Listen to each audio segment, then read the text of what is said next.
boys and girls of the United States, Russia, China, wherever you are from, and tuning in to this here podcast. It's the first episode of Hot Takes and Pump Fakes. I'm the mediator slash host, John Garey, Clemson University, boys. Let's go around and introduce yourselves. I'm Evan Pruett, otherwise known as Coach P. Graduate from Troy University. What's going on, guys? Ryan Brewer, the University of South Carolina, the flagship university in the state of South Carolina. Yeah, hell no. You can call me Brewman if you want to. James I Garey. guess I'll go. Shit. James Garey. Culinary Institute of America.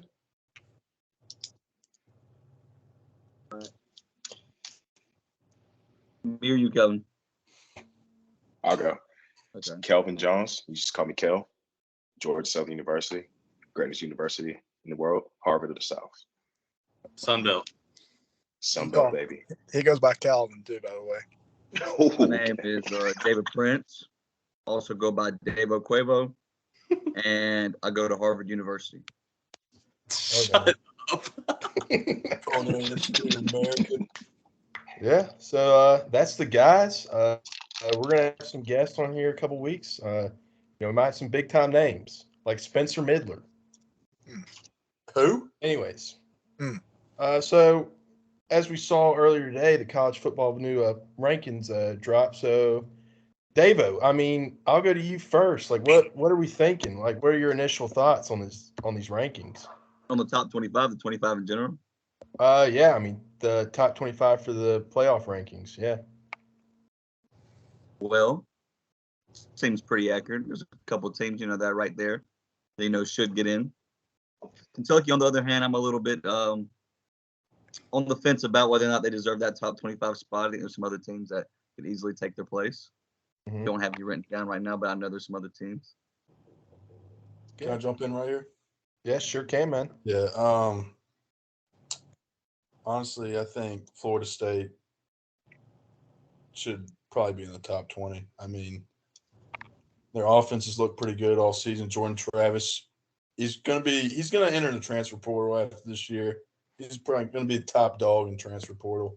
But I think they're gonna string a couple wins together. They'll probably end up top 15. That's my hot take for first hot take of the night. See, I want to agree with you, but I don't think the playoff rankings also agree with you, because if that were the case, Wake Forest and Syracuse would be ranked, because the only reason why Florida State's ranked is they kind of held it in between the university. So I don't know.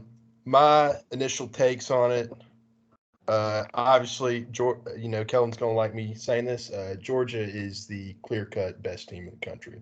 Okay, nobody's going to beat them this year. Yep. Maybe in the playoffs, maybe in the SEC championship game against the winner of the Alabama and Ole Miss game, which we will talk about later. Another take: Joel Klatt is a dumbass. Okay, hate that guy.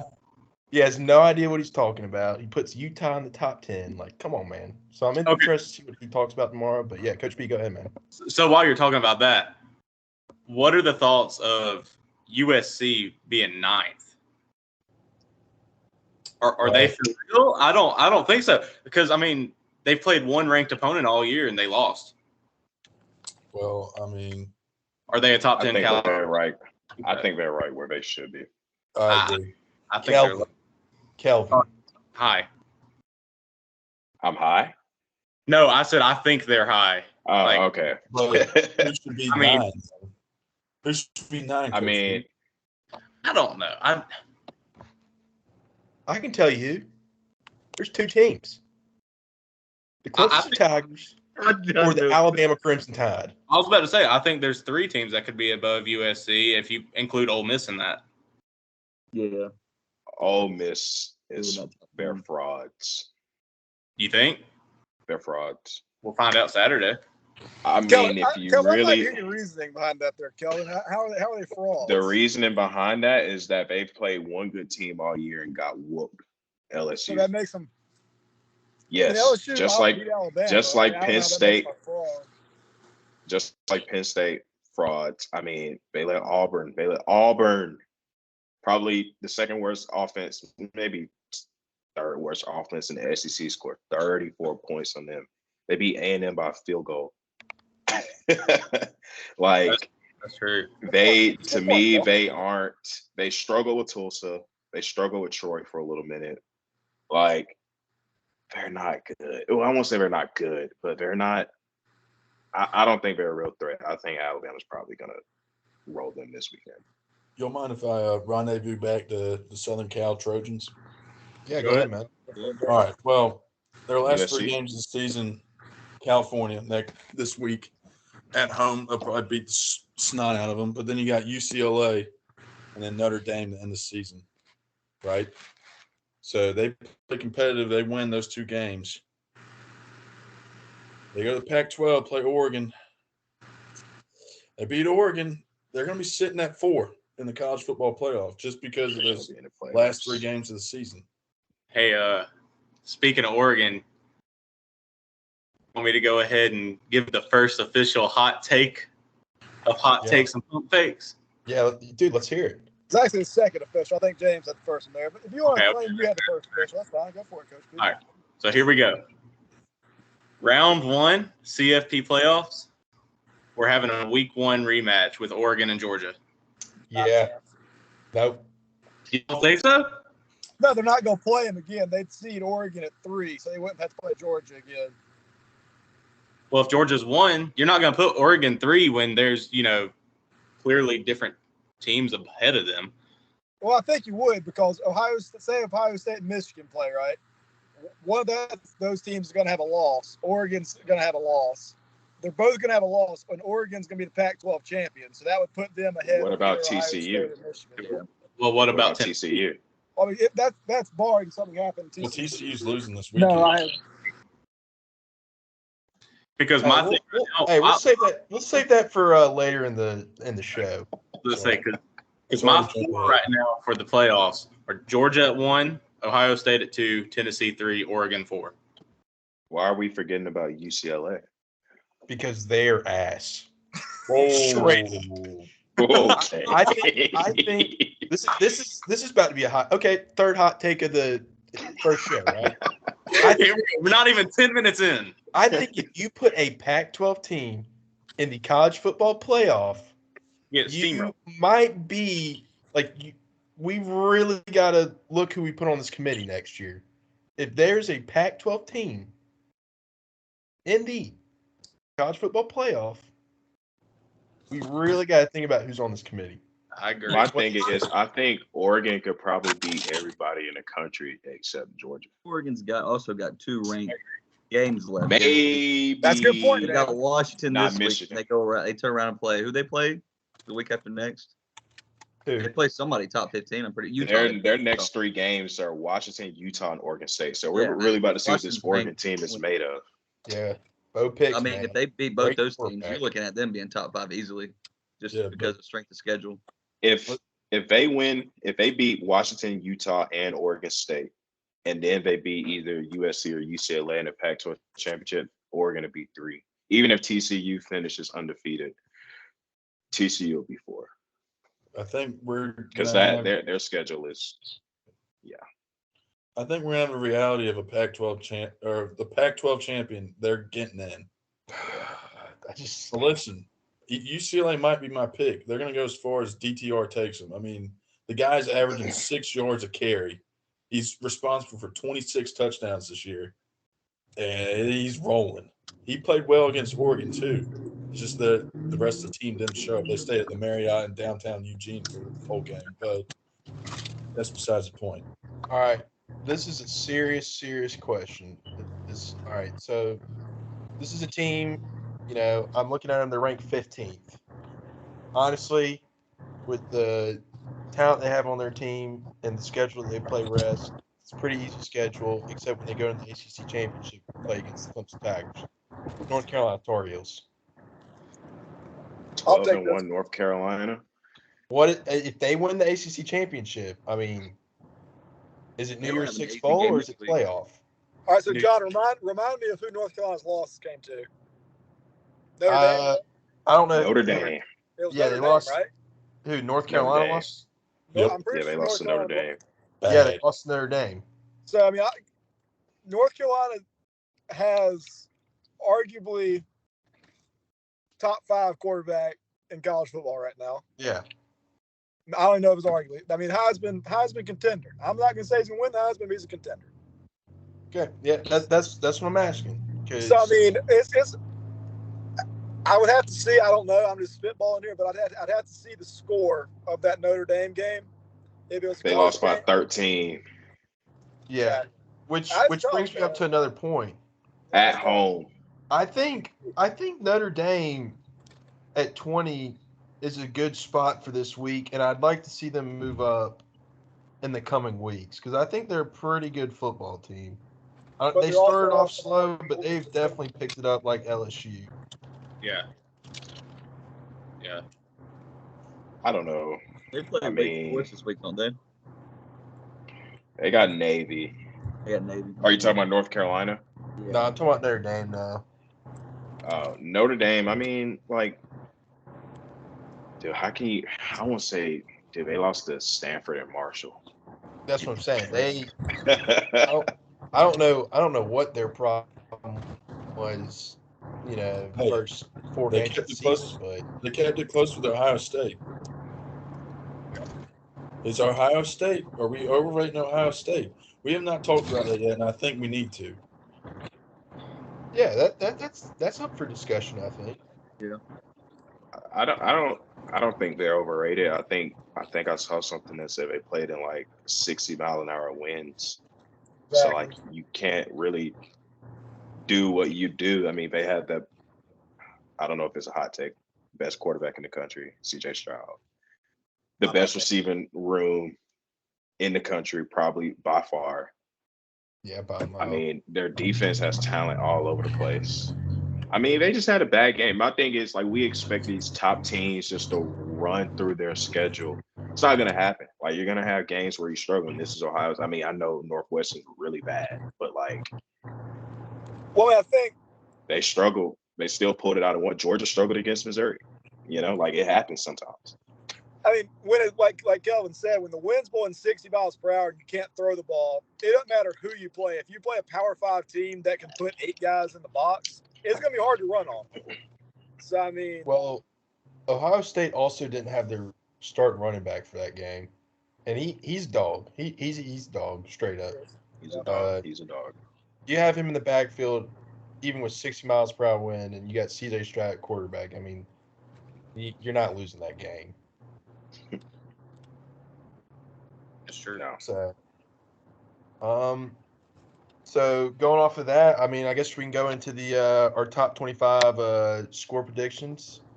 So I'm gonna read off the games, and y'all let's talk about it. So team we discussed earlier is playing in Southern Cal against Colorado Buffaloes. I'll start. They're blowing them out. Like it's going to be 63-14 probably.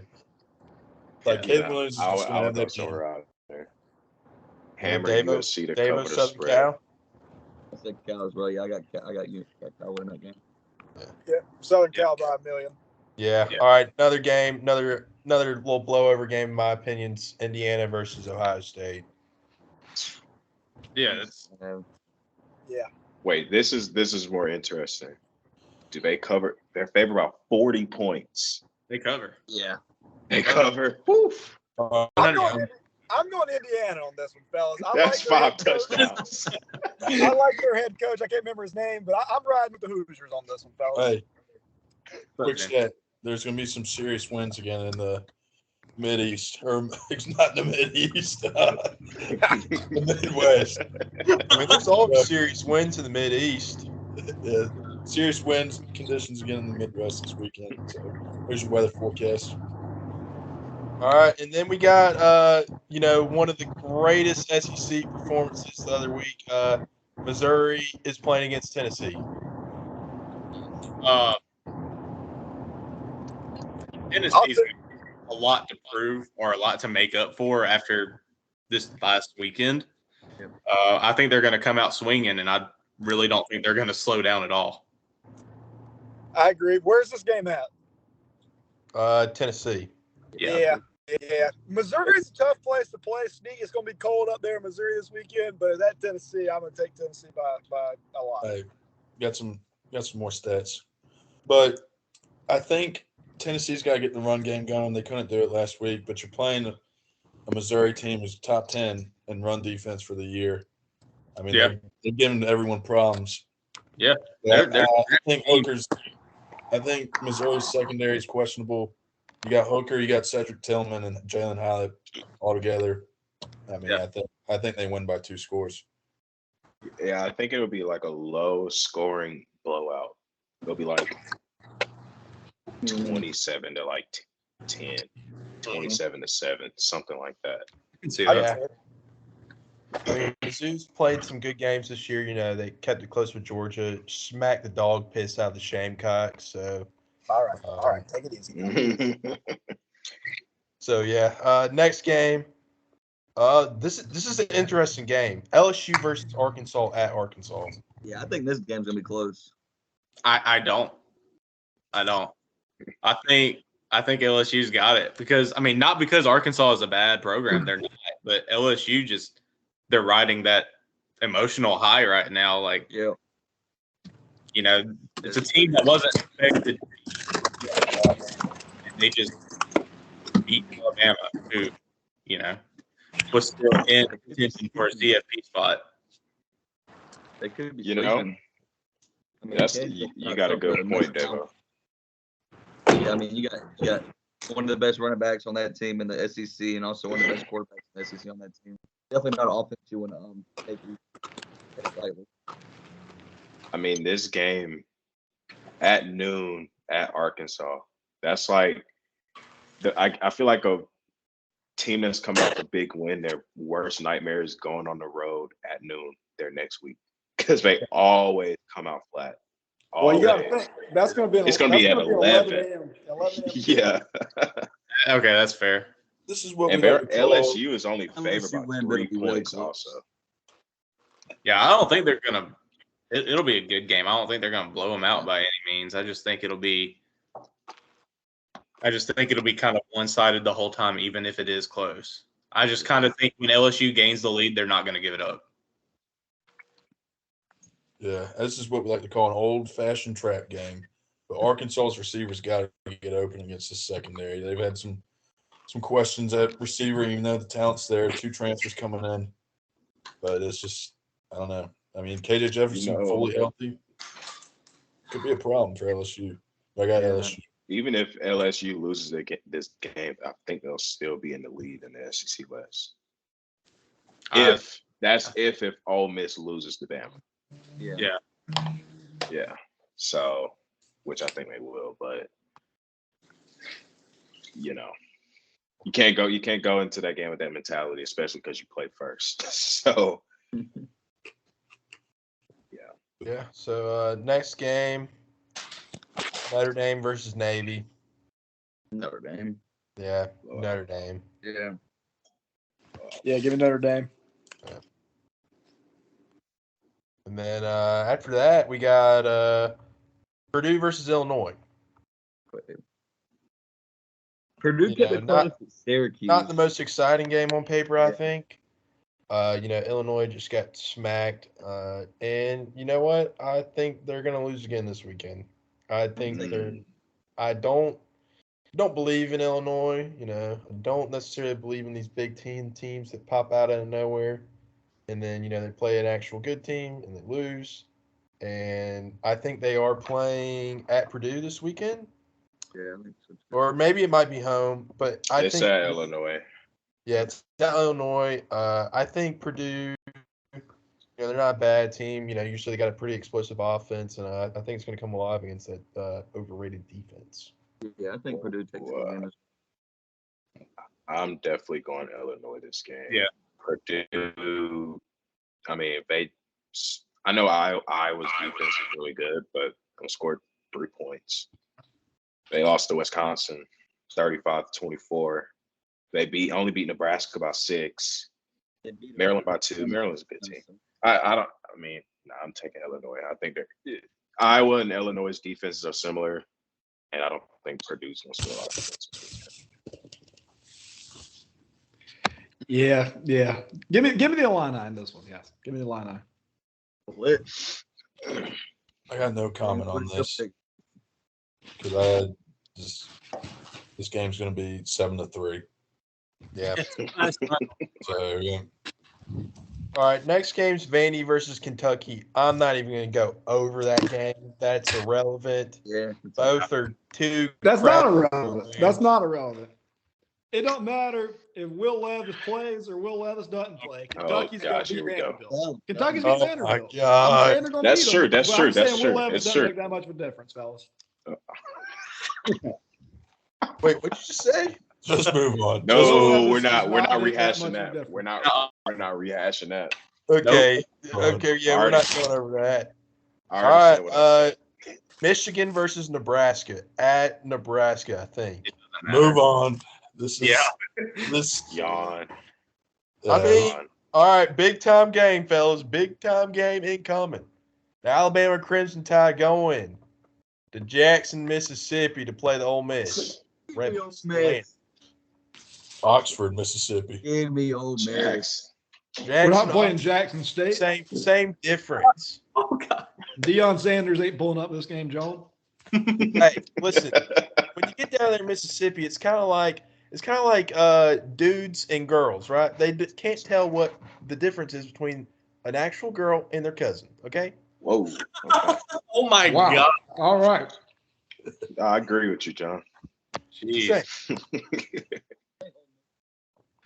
But yeah, Jeez. what were you thinking, fellas? David, let me go to you. David, what's your opinion on the Alabama versus Ole Miss game? I didn't really look into statistics. I just purely think Ole Miss is going to want it more than Alabama. They just took a tough loss, Hold up. against LSU. I think they're going to be down the dumps. Okay. That's all. I didn't do any statistics. I just think really that team's going to want it more than Alabama. All right. Let me jump in real quick. Ole Miss, they got a 3-headed monster on offense. You got Dart, you got Quinshon Judkins, and you got Zach Evans. Quinshon's probably gonna be freshman All-American. Really good, talented running back, but Alabama's got the better run game. They got the better running back. First-round pick, Jahmyr Gibbs, multi-use threat on the outside. They line him up at receiver. And Bryce Young is Bryce Young. He's going to do Bryce Young things in this game. And he's probably going to destroy Ole Miss. I'm not going to lie. He's wanting the bench. So he's going to be smoking on that Ole Miss pack. I got a question, fellas. I don't know if any of you know an answer to this. I don't. When has Nick Saban lost back-to-back games? Has it ever happened? Has he ever? I don't think he ever has in Alabama. Exactly. Maybe when he was in the womb. Maybe. Yeah. Don't see it happening. Yeah. Don't see it happening. Give me Ole Miss. Wait. Didn't in 8-19, didn't he lose to Auburn and then Michigan in the bowl game? Did they lose to Michigan that year? What was that year? That was Tua's last year. They lost 3 games that year, right? Let me see. Yeah. I think he might It had to But my be- point still stands. We got to think this hard about It's Nick Saban hard. losing back-to-back games. It doesn't happen very often. No, they didn't. They didn't lose. It's gonna be tough. They didn't lose back He hasn't been successful in the playoffs the past 5 years. Now, If you look at it. do I think Alabama's just gonna absolutely curb stop them? No. I think they're gonna put up points because they're at home. You got Dart, you got Evans, you got whatever other guy, freaking LaQuandre Pringle, whatever it is. Quinshon Judkins. He's probably going to be first. Quinshon Judkins, same thing. But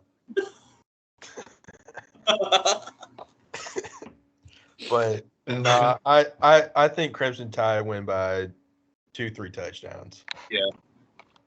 I don't know about. Yeah. Ole All Miss. right, next Could be game. back your frauds. state. They're frauds.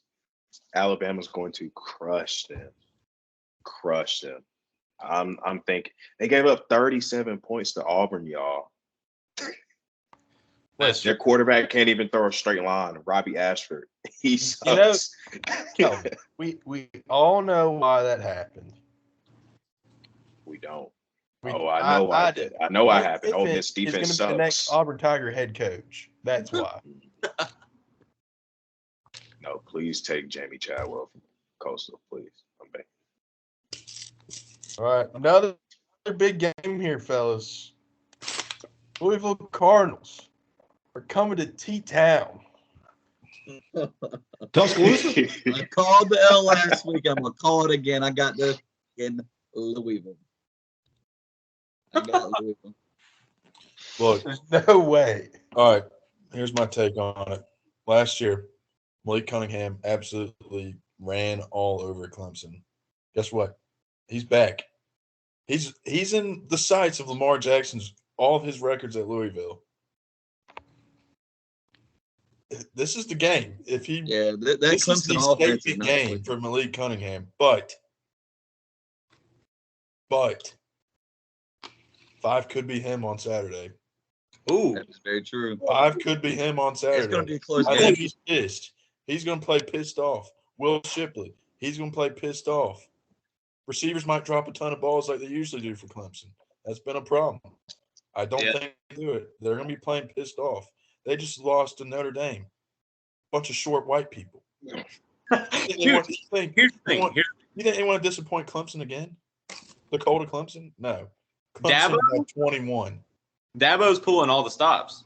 He was mad enough to cuss in the post-game interview. He's pulling all the stops. Dabo doesn't know how to pull a stop, guys. Relax on that. That offense just hasn't been clicking. Pulls more As stops. of recent. That Clemson offense hasn't been clicking as of recent. Oh, listen. I mean, I just think this is it for 5. You either show up this game, Just make it or break you it. got 1 through 6 behind you coming in. I really, at this point, if he doesn't show up, I could care less. You put Will Shipley in the Wildcat for the rest of the games. Don't care. We'll win. We'll probably win the rest of the games because everybody else is fucking shit. And Oh! yeah. You heard me say that. Okay.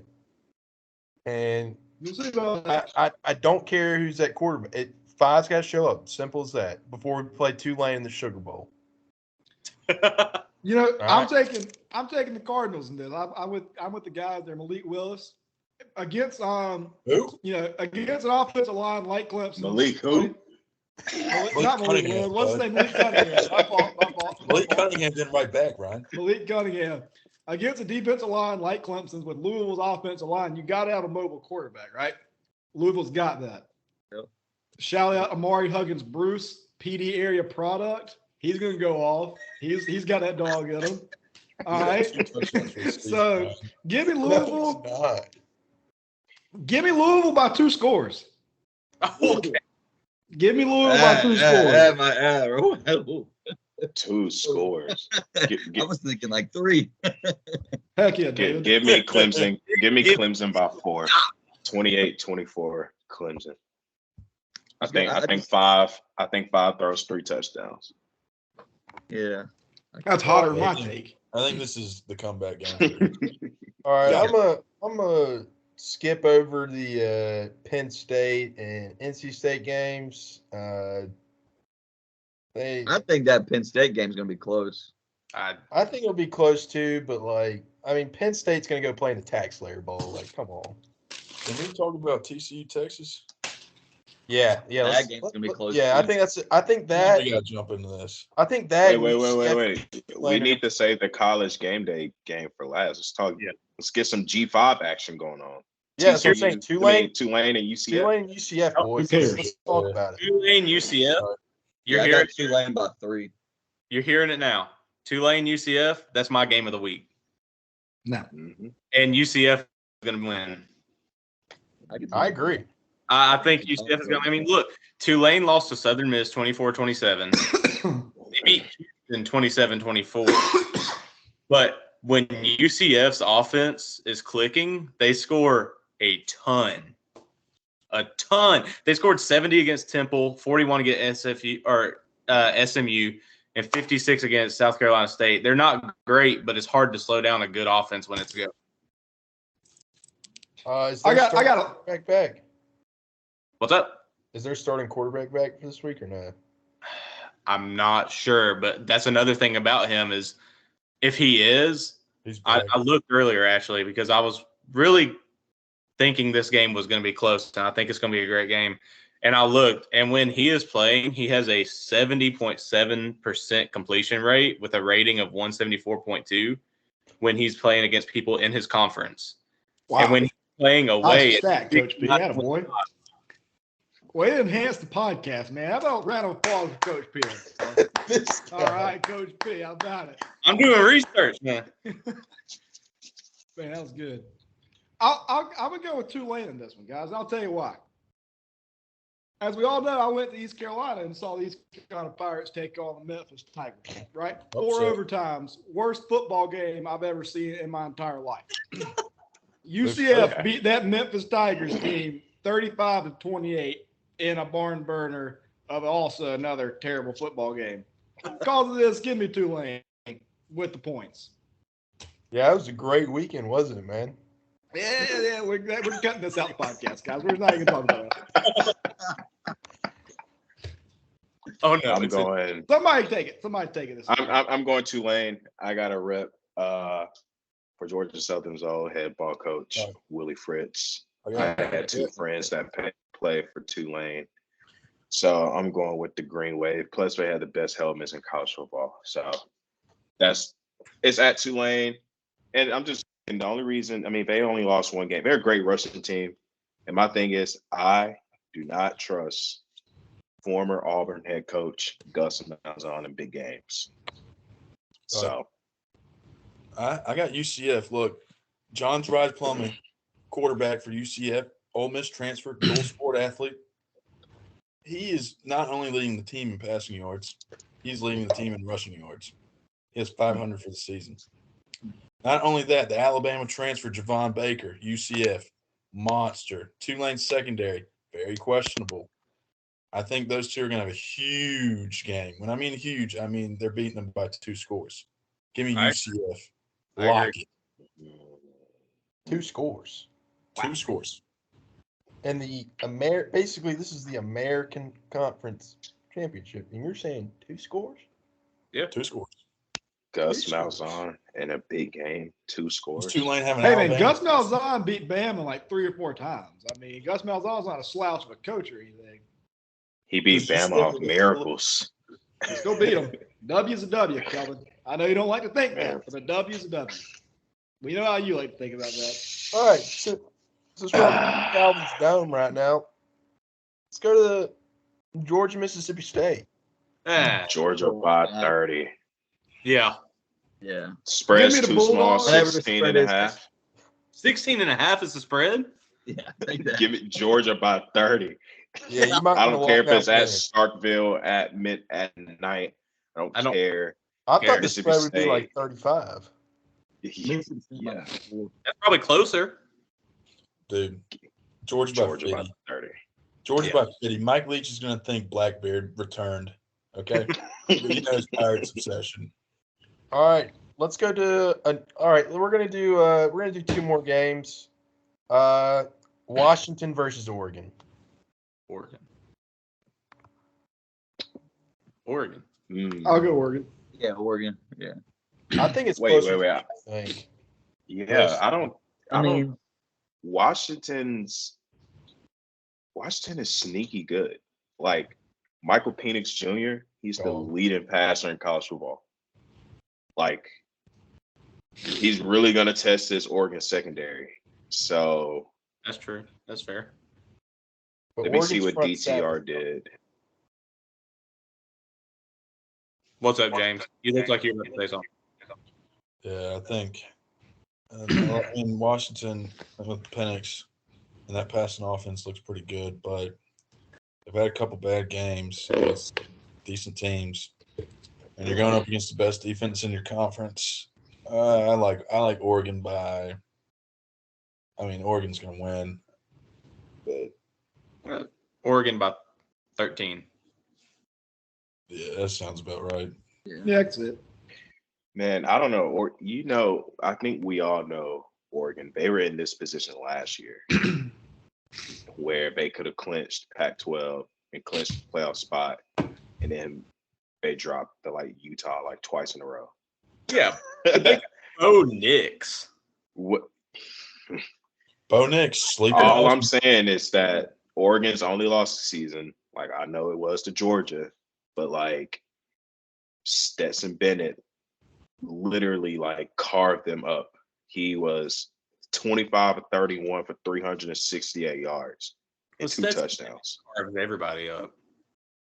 Yeah, but Michael Penix Jr. is probably, I don't know if he's better than Stetson Bennett, but Nope, he said it. He's better than Stetson Bennett. You heard it here first. Folks. So no, it's not a slight. The Stetson is showing Michael Payton Jr. is really good. Washington has the best passing offense in college football. I think it's close. But I'm still going Oregon by 3. Let me read some Bo Nix stats, aka Bo Picks. This is ridiculous. I didn't realize this. He's 73%, 2,500 yards, 22 touchdowns, 5 interceptions. He's averaging 9.9 yards per attempt. All right. How many interceptions? 5. How many interceptions did he have against Georgia? 3? That's the thing. I think he had 3. That's pretty impressive. The rest of the year only have 2 picks. He has rebounded exceptionally well after week 1. Sleeper. Right, let's think about this. Though. You got Mario Cristobal, same position as they were last year. They lost. Look what he's doing now. Miami has probably some of the best talent in the country, and they're one of the worst teams in the ACC. Yeah. Then you get a dog like Dan Lanning come in as your head coach. First game probably didn't meet the expectations, but now they're playing some smash mouth football in the Pac-12 where you're used to throwing and gunning. That defense is coming after you. Bo Nix has revamped himself. I mean, they're a good football team. I just don't know if they stack up against that top 5. I think if you put them against anybody in the top 5, I don't think it would. I think they would just roll over them just because the talent gap is tremendous between Oregon and that top 5. All right. But yeah, let's go. Let's go. Texas, TCU. Big game. I'm calling that. I think they're in Texas, right? Yeah, both teams are. Yeah. They're They're in Austin. At DKR. Yeah, I called up that I think TCU has a really, really good team, obviously. I mean, they're number 4 in the nation, but they haven't played anybody that is exceptional. I mean, they beat West Virginia 41-31. Yeah, it's a 10-point, but it's West Virginia. Shout out, Sonny. Shout out, Sonny. They beat Oklahoma State 43-40 in overtime. I mean, that's a shootout, but allowing Oklahoma State to score 40 on you? Coach B, I don't think it's an upset. Texas is favored by a touchdown. Oh, Wow. Yeah. You got to remember, I did all this an hour ago. They're favored by a touchdown, and on ESPN, the matchup predictor has Texas 73% chance to win. Okay. Well, if you look at the numbers beside the name, it's considered an upset. Yeah. I get what you're saying. I'm going Texas too. If Texas does not turn the ball over, they will win the game. Just give the ball to Bijan Robinson, let him do his thing. Quinn Ewers, protect the ball. You do that, you should win.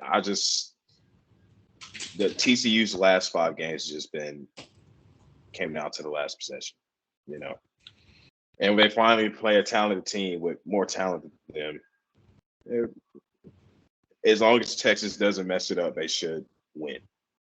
Yeah. So I'm going Texas. Yeah. I watched the TCU Texas Tech game last night last week because I had some money on it. Lost, but Texas Tech gave him some some looks on defense that they couldn't handle. Max Duggan did not have a good game. He looked uncomfortable, unsettled. Texas Tech does have a first rounder though at edge. He'll be probably top 10. He's come alive. Looks like Jadeveon Clowney.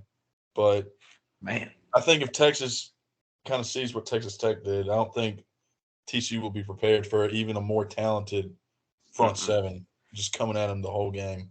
So I got Texas as well. You know what, guys? I don't have stats to back this up. Give me the Horned Frogs. Give me the Horned Frogs. They're number 4 team in the country for a reason, pal. I mean, they're undefeated. They face some adversity. Give me the Horned Frogs. I think TCU is one of the best offenses in the season. But then again, Texas has a really good defense, if I'm not mistaken, right? Yeah. Yeah. Look what Texas did I against think it'll be a very low-scoring game, but I got to take the Texas Christian University. See, here's my take on this, fellas. You got a dark horse contender at Heisman with Max Duggan, right? Then you have the potential number 1 pick next year in Quinn Ewers. I think it's going to be a QB duel for the centuries in the Big 12, like what we saw with Mahomes versus Baker Mayfield. I think it's going to be that kind of caliber of game. I don't, however, TCU's coach, don't know much about him, but they're playing pretty good this year. Then you have Steve Sarkisian, the most overrated coach that we've seen in a very long time. Yeah. Great coordinator when he is a head coach. The talent that he gets, and then the win-loss record that translates. It's a little sneaky, but I think a combo of Ewers and Bijan Robinson is a little too powerful for the Horned Frogs. So it's the first time I've ever seen horns up, fellas. Can we also talk about this, fellas? Steve Sarkisian's sunglasses. It's a bad look. It's a bad look. Yeah, it's kind of like That's Beamer in that TikTok. Whoa. Whoa. You know what, guys? You're not gonna get me worked up right now. Y'all need a knuckle sandwich. Speaking of, but I'm about to get real worked up for this next. John, I think we should. John, I think we should just. It's time. All right, boys, we're going to the game of the week. Now, for all of our listeners there, this is not a top 25 matchup at all. It should not even close. In the general public, this is probably one of the worst games of the week. No, but 25 match. A lot of hatred. There's it's a big time game. It's going to be in the Swamp, Gainesville, Florida. We're talking about the South Carolina Gamecocks. What I call them is the Shamecocks versus the Florida Gators. Now, before y'all get into this, let me read over a couple stats for y'all. So we got 2 highly touted quarterbacks in the preseason, but the standards that were set in this preseason, they haven't lived up to them. No. So the Gators have a great ground game. They have 2 running backs at around 500 yards, and they are averaging 5.9 yards a carry. Gators are scoring 29 points, but they're giving up 31 points a game. They're giving up 29 points a game, but averaging 31. Gators are averaging 430 yards of offense, giving up 444 yards.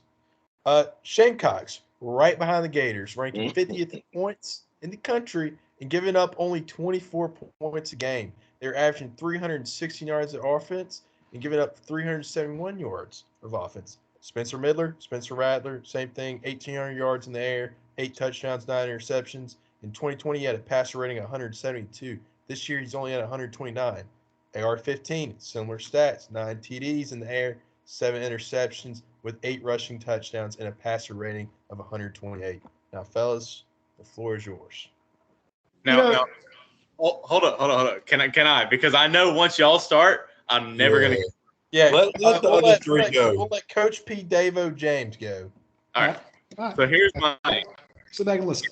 In my completely honest opinion, I'm trying so hard not to be biased. I bet. I think this is easily the most important game of the year for South Carolina. Yeah. And that's because of the next two opponents after this week. If they lose this week, they have Tennessee, then Clemson. If they lose, they could very easily fall to 6-6. Downgrade last year. Not a great look for Shane Beamer when Spencer Rattler came over. You know, you expect at least for a quarterback that you consider to be a generational talent in the college football level to give you 2 more wins. Also, if you don't get Jaheim Bell involved, come on, straight to the transfer portal. Yeah, to Florida. Coach Pete, I'm just going to say Rumbling. Jaheim Bell had 18 touches last week. That's great. That's 1 week. Against the worst Power 5 team in the country. Yeah, but I'm saying we're heading in the right direction with the touches. We're heading in the right direction with the touches. No, All I'm going to James, say, I'm going to James, get go, off and let go, everybody else talk. go, I'm not going to James. say anything else. Go ahead, Dave, James. Dave, go ahead. Dave, go ahead. Talk about. I looked up the stats between Anthony Richardson and Spencer Rattler. Yada yada, about the same. We got to talk about Billy and Shane. You know what I'm saying? So let me go see what I wrote down specifically. I think it's our biggest road game of the season, especially for Beamer. It's a true test for Beamer, but I think we take it by a field goal. I don't want to talk too much about statistics. I want to talk about the team as a team in general and who is around the team. I take Shane Beamer over Billy any day of the week. Yes, sir. Well, listen. Something to say before they start going at it? Oh yeah, this is as unbiased as I can get. X factor for Florida this weekend. Ricky Purcell, the number 1 wide receiver. They use him kind of in like an H-back type of set, even though he's 6'1", 200 pounds. He runs the ball. They give him the ball. They give their best players the ball. They got a 2-headed monster at running back with ETN and Henderson. And then obviously Anthony Richardson can run the ball. And the run defense for South Carolina has not looked good recently at all. It has been atrocious. Zach Pickens, you got to step it up. Tonka Truck has stepped it up, but I need a game of his life coming Who Saturday. was Tonka Truck? Tonka Hemingway. All right. All right. I'm about to start going. No, I want Ryan to go first. I'm going still. Okay. South Carolina's offense way too inconsistent recently. The OLs, this is a big physical front by Florida. The OL's got to step up, because if they step up, Rattler's going to do Rattler things. He's going to throw it to Juice Wells. He's going to throw it to Xavier Legette. He's going to throw it to Josh Vann. He's going to hand the ball off to Marshawn Lloyd, and Marshawn Lloyd's going to do what he does, get touchdowns. He's second in the SEC, 4 touchdowns. X factor for South Carolina this weekend, Darius Rush. Cam Smith, not 100% healthy. He's going to have to guard Ricky Purcell man to man. Think they do it. Think South Carolina wins the turnover battle. Creates chaos. This is a chaos football team. They thrive off chaos. They create chaos. That's the identity. South Carolina 27, Florida 21. All right. Before y'all go, for anybody watching this, Ryan and Kelvin can go at this for 6 hours nonstop, and I'm not joking. So before y'all start, I'm giving y'all 10 minutes just because I want to tonight. So, yeah, proceed. Ryan, you go ahead, bro. All right. So I think, I like James' points with the X factor being Darius Rush. But I think we're leaving out a really important X factor. And it has nothing to do with who's on the field. The Brewman making the trip to Gainesville, Florida. The Brewman's going to be sitting in the swamp amongst all the Gator fans. The Brewman is going to be waiting in the parking lot for Anthony Richardson after the game. I'll be living rent-free in his head. I'll be living rent-free in all the Gators fans' heads. So if y'all know any Gators fans, tell them I'm coming. And I tell them I want all the smoke this week. Because, fellas, in the words of the great philosopher Bankroll Thresh, we're about to walk in their trap. We're going to take over their trap this weekend. It's going to be a movie. It's going to be an absolute movie. Okay? Now we're going to get into some on the field stuff. I'm going to read a stat line that was Is this predicted. your stat that you were telling me? Let me finish here, Kelvin. Let me finish. I'm going to read a stat line that was predicted by the merchandise manager of the Charleston Stingrays. Whoa. South Carolina, buddy. Get it right. South Carolina Stingrays, whatever. I heard their cheeks anyway. I heard their cheeks anyways. Sorry about that. He had Anthony Richardson going for 21 of 33 passing, 264 yards, and a touchdown, right? Then he had him carrying the ball 15 times, 89 yards, 2 touchdowns. I agree. I could see him rushing 15 times for 89 yards, maybe 2 scores. I don't think that's that out there, right? 21 of 33 with 264 and a score. Kelvin, let me ask you this. When Anthony Richardson has thrown the ball more than 25 times in a game, would you like to take a guess of Florida's record? Let me guess. 0-4. Good guess, Kelvin. 1-5. That one win came against a Texas A&M team that's either suspended or out with the flu. 20 of them. That's the only win that Florida has when Anthony Richardson throws the ball more than 25 times. So went off from that Utah game. 24.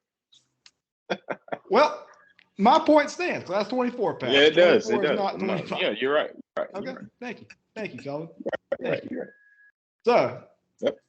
if South Carolina cannot, we don't have to completely stop the run. We're not going to stop the run. Florida's a great rushing team. If we can limit the Florida Gators on the ground, win the turnover battle, South Carolina, the University of South Carolina Gamecocks, with the secondary of Cam Smith, Darius Rush, Nick Emenwari, freshman All-American Nick Emenwari, DQ Smith, Marcellus Daw. Chaos. 11 interceptions, which leads the entire Southeastern Conference. If South Carolina can get some turnovers, which we will, we get turnovers. We thrive off of turnovers. As James said, we thrive off of chaos, right? When we win that turnover battle, and we had to stop the rush, limit the rush, bend but don't break. John said we only get 24 points a game. Cox are going to win. Give me the Cox.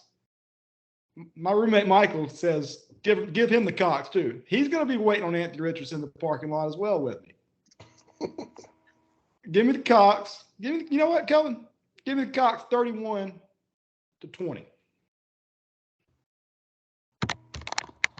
I'll give you the floor, and I'm ready to fire back too. Okay. So you say you guys create turnovers, correct? We lead the SEC in interceptions. I would say so, yeah. Tonka Illinois got 2 forced fumbles too. So, how many turnovers have you guys forced in losses this year? In losses? Probably not that very many. Probably not very many. I don't know the number, but yeah. I mean, we did say I don't even care about that because turnovers won't matter in this game, in my opinion. How does turnovers not matter in a college football game? That's not what the heck. I'm all right. Sorry. Listen. I got a nice stat for you. Also, okay. I did like your stat about Anthony Richardson. Yeah, over I told you that. Attempts 25. Yeah. I think I got an even better one though. Okay, that exposes your guys' weakness. Mm-hmm. As James said earlier, your Russian defense is porous. Yeah. Terrible. 99th in the country. Yeah. Giving up 172 yards a game. Yeah.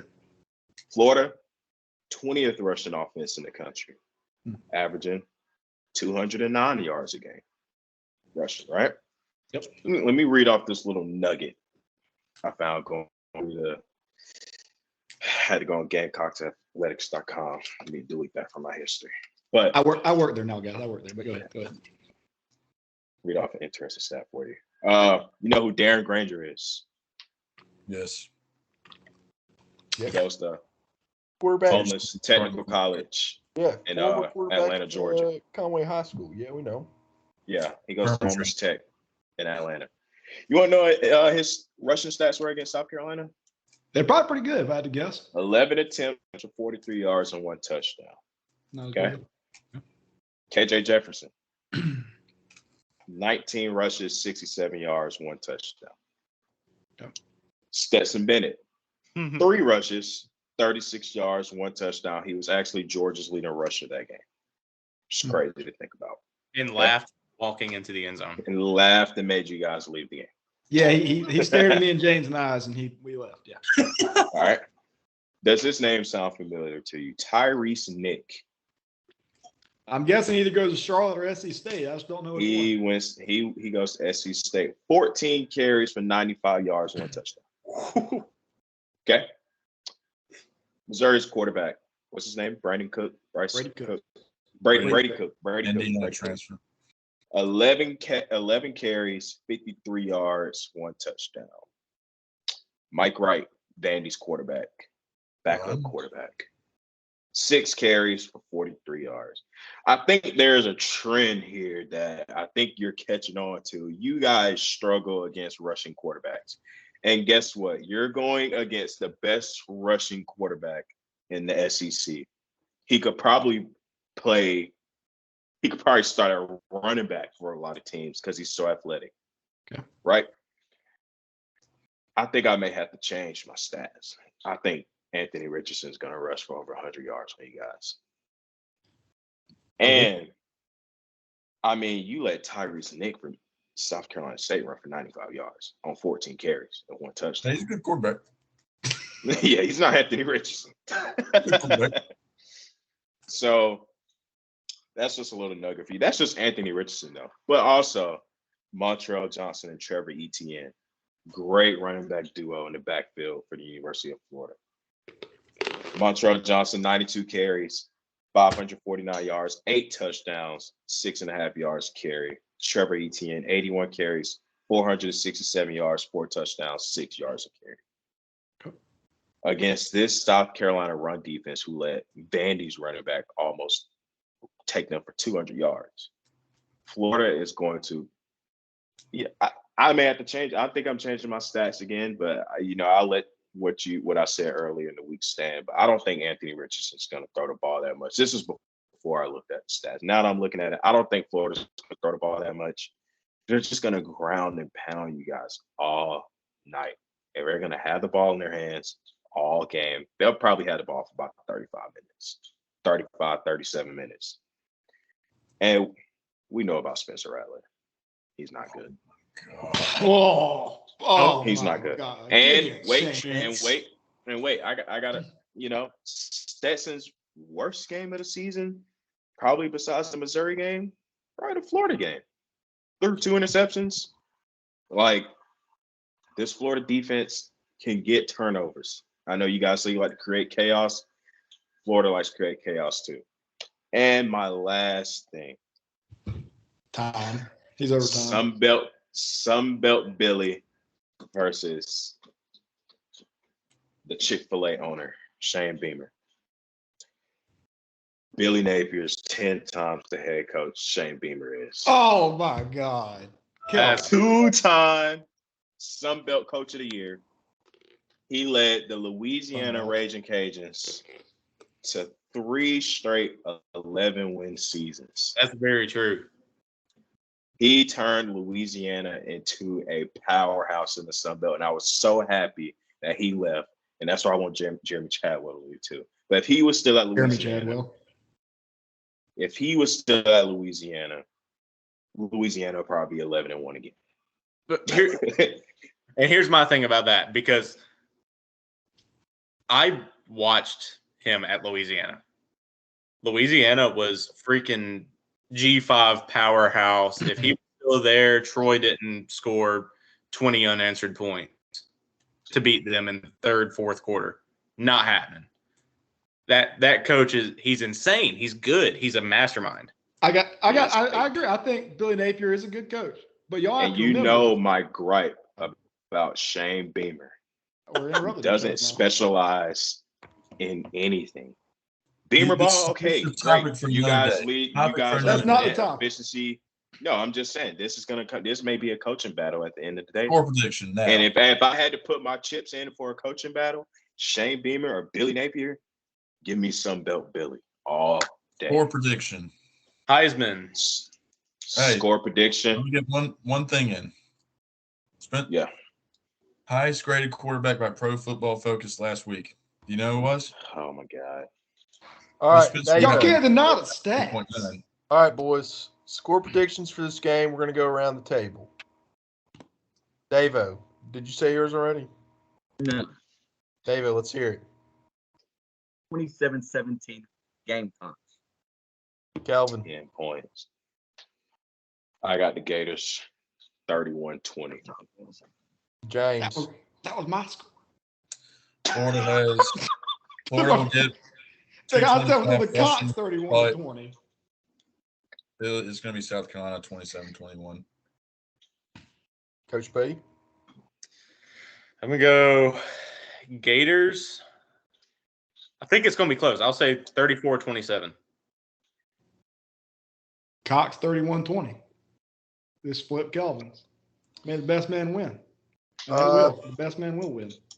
You know, based off the stats we were talking about, two quarterbacks who have completely underperformed. Give me the Gators 21-17. But is Anthony Richardson's underperforming worse than Spencer Rattler's underperforming? I don't even think it's close. Oh, I mean, I agree with you, but he is definitely booty cheeked this year. Compared to what it's not played great. like. Compared to what he could play like, absolutely. He's not. I mean, he's getting saved by the two-headed monster he has in the backfield. I will say that. I'm not going to sit here and say that Anthony Richardson is miles and miles ahead of Spencer Rattler because he's not this year. I think he's going off the numbers. I think he's about 1.5 miles ahead of him. I can't say that. That's the only time I will ever stand up for Spencer Rattler. Anyways, fellas, let's go on to a new topic. We're gonna go with everybody's Heisman candidate. Do y'all want me to read the odds? Yeah, James. If you got the odds pulled up, you can share them with us. All right, this is FanDuel. We're not sponsored by FanDuel. We have no association with FanDuel.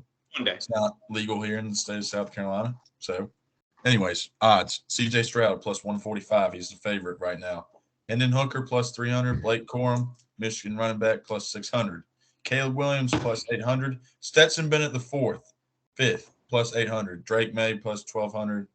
Jaden Daniels plus 1,600. Bo Nix plus 2,500. And DTR at 9th with plus 6,000 odds. And Bryce Young is 10th. So, with plus 8,000. All right, Brewman, you want to lead us off with this? Yeah, I didn't like the showing this guy had last week. And you can probably go ahead and guess who we got going here. He didn't have a great showing last week, but he still plays for an offense that is pretty much top of every category in the country. He leads a lot of stat categories. He's 25 years old. Give me Hendon Hooker. I still like Hendon Hooker to win the Heisman Trophy this year. I'm trying to pull up the stats here. My phone's not working. I got it. Coach B, read the stats for me, Coach B. All right. So I don't have like completions for attempts, but I have he has 2,533 yards, which is 15th in the country at his position, obviously. 21 total touchdowns, tied 16th. 2 interceptions, tied 7th. And he has a 89.1 ranking, which is 5th in the nation. Yeah, I like Hendon Hooker. The only thing he's got to go up against a really good defense next weekend, fellas. And that's that defense that causes all these turnovers in South Carolina Gamecocks. This weekend too. Don't forget they play Missouri. All right. I like Hendon Hooker though, fellas. I like Hendon Hooker to win the Heisman. Can I piggyback? Yeah, man. All right. So right now, I can see it between two people.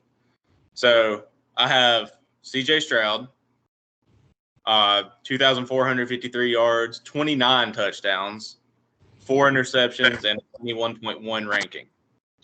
And then just read off Hooker's stats. Thing is, if C.J. Stroud, when they play Michigan, if he beats Michigan, if he plays well and beats Michigan, that should solidify it. Hooker still has a chance because of the defenses he's playing. Sorry, Ryan, James, Davo. But, I mean, Missouri, South Carolina, Vanderbilt. If he obliterates and CJ Stroud is, like, kind of contained by Michigan, I can see him hopping and getting it too. But right now, I think it's pretty even. Davo? I've got Hendon Hooker as well. I had his stats written down: 71% completion, 2.5 yards passing, averaging 10 yards a catch, throw. But the most important stat I'm looking at is his 2 interceptions. How many games we played? 8. It's crazy. It's crazy to me. What a turnaround in Tennessee. Exceptional, above exceptional. Finished 7-6. I mean, what a turnaround that he led that team. Thanks. So I've got him. Hooker. Kel, let's hear it. Wait, has everybody went? Because I want to ask my question about the Heisman. James hasn't talked about it yet, but Y'all go ahead. all right, James. All right, got a sleeper pick because I think the 2 guys in front, I think they're gonna have a bad game. You got 3 games left. You got a championship too. I think the top 2, C.J. Stroud and Hendon Hooker, I think a bad game is just sitting there for him, which is why I'm going with a safe pick. He's 5th. I got Caleb Williams. Okay. I don't like Caleb Williams, but I think he's going to turn it up. I think if they want to make the playoff, he's got to turn it up, and I think he's going to do it. You got Notre Dame and UCLA. Yeah, He's that's got 2 fair. good games against those 2 teams. Right now, his stats: he's 65% completion rate, 2,742 yards, 28 touchdowns, 1 interception. 1 interception. That was Utah at the end of the game. Hail Mary. I mean, he's talented. He's going to be the #1 pick next year. Maybe, unless Brock Bowers gets it. But, yeah, I like Caleb Williams. If I'm on betting, man, I mean, those odds, plus 800, that's some money. And he's got the best remaining schedule left. I don't hate that. See, I'm going with the guy that y'all have not said once. His team's 8-1. They continue to win. They're going to be playing on New Year's. His team probably has one of the worst defenses in the top 15. I'm going Drake May. He has almost 3,000 yards passing with 31 touchdowns in the air and only 3 interceptions. He also has 500 yards rushing with 4 touchdowns. He leads the country with passing touchdowns, total yards. He's averaging 9.8 yards per play and is in the top 5 for every single quarterback category and offensive category. I mean, this guy is literally he's the definition of putting the team on his back. He's got a bunch of lousy, no good football players around him and an old Mac Brown, and he's saying, you know what? I'm gonna be like my brother, and I'm gonna win ball games for the University of North Carolina. I mean, talk about a dog. Yeah, I don't hate that either. Come on, guys. It's easy. It's going to be C.J. Stroud. Like, Hold on. Before I say this, to go off the Hendon Hooker thing, the voters, because of this game against Georgia, I think he's out of it completely because in those big-time games, you've got to step up, especially if you want to win the Heisman. Lamar Jackson, when he came to Clemson. I mean, Hendon Hooker looked like he was staying at the Holiday Inn in Athens still during that game. He was asleep. He was. I think he had a long night at the Hooters down there. What you know about that, John? If you're one of those guys, before that game, I would have thought Hendon Hooker would have won too. But when you go to those games, those big time matchups, you've got to perform, especially in the playoffs. Nobody thinks about it. Trevor Lawrence didn't have the best game against Ohio State. Nobody ever thinks about that, right? You go up against Georgia, top 5 matchup in Athens, and you play like that and you get blown out like that. There's no chance in hell you're winning a trophy like that. Lamar Jackson comes into Clemson. He puts up almost 400 yards of offense, and he wins the Heisman, no doubt, because of a game like that. Even though they lost, you got to win the ball game. So when C.J. Stroud goes in, when they play Michigan, and he does not play well, it's going to be really, really hard for him to win. Yeah, no, I completely agree. But I think, James, what you said earlier, C.J. Stroud's already had his bad game. And that was this past weekend against Northwestern. Yeah, he'll have 2 more. He played okay against Iowa. He didn't play terrible. He was 20 of 30, 286 yards, 4 touchdowns, 1 interception. I think that's pretty good against Iowa. I mean, he's going to have 2 ranked games left on his schedule with Michigan and then probably Illinois in the Big Ten championship game. So that's 2 great defense you're going to go up against. So me personally, I think it's going to be C.J. Stroud. I mean, he has 29 touchdowns, 4 interceptions, 2,400 yards, 68% completion percentage. I think it's going to be him. But this is my question about the Heisman. Has the Heisman lost its luster, or just there no good, I won't say good players, but special players? And then the second question is that, did Joe Burrow cause that?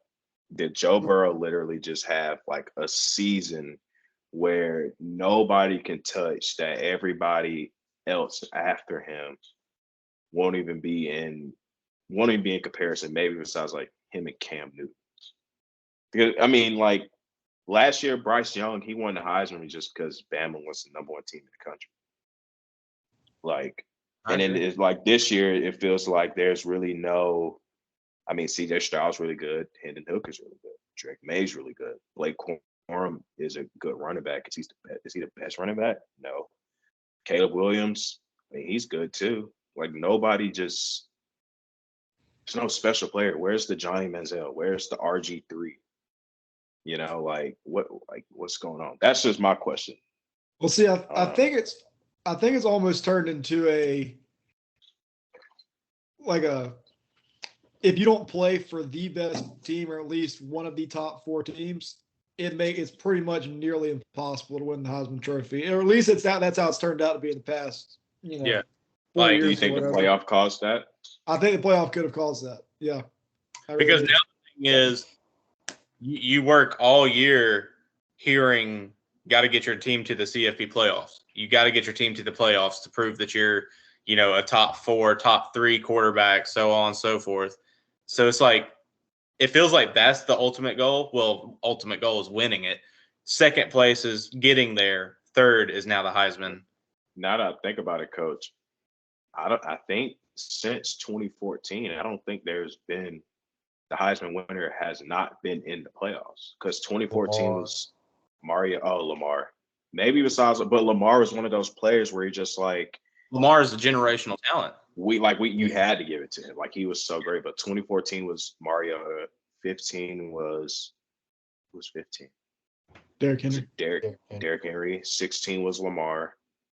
17 was 17. Who was 17?